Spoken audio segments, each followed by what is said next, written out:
आपदा के रूप में बाढ़ किसे कहते हैं?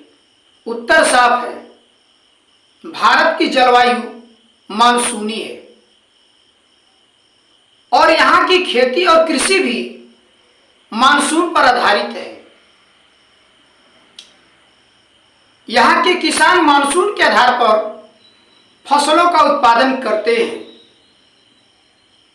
यदि मानसून अच्छी रहती है तो फसलों का उत्पादन भी अच्छा होता है, लेकिन यदि मानसून अच्छी नहीं होती या अनियमित होती है तो यहाँ फसलों का उत्पादन भी घट जाता है। भारत में मानसूनी जलवायु होने के कारण भारत के समस्त क्षेत्रों में एक समान वर्षा नहीं होती है।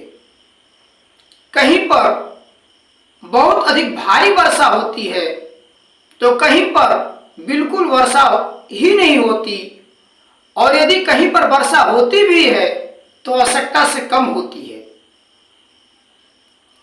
जिसके कारण भारतीय किसानों का जीवन बिल्कुल भगवान भरोसे आधारित होता है।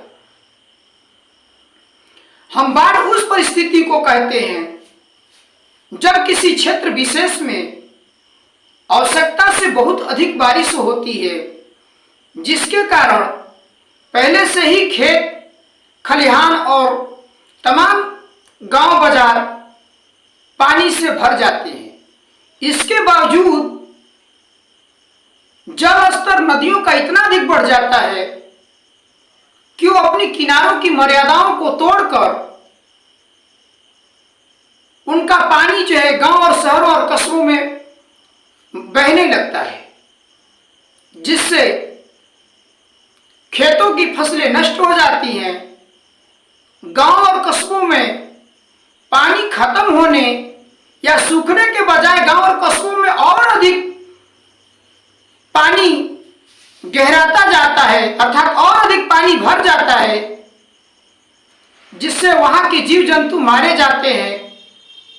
मानवीय जीवन पर भी संकट आ जाता है। तो ऐसी विषम परिस्थिति को बाढ़ कहा जाता है। बिहार में कोसी नदी और पश्चिम बंगाल में दामोदर और तीस्ता नदियां बाढ़ लाने के लिए बहुत ही ज्यादा बदनाम है। बिहार की शोक नदी कोसी को ही कहा जाता है और उधर बंगाल में दामोदर नदी को शोक नदी कहा जाता है। आसाम में भी ब्रह्मपुत्र नदी भयंकर बाढ़ लाती है, जिससे मानव जीवन बिल्कुल अस्त व्यस्त हो जाता है।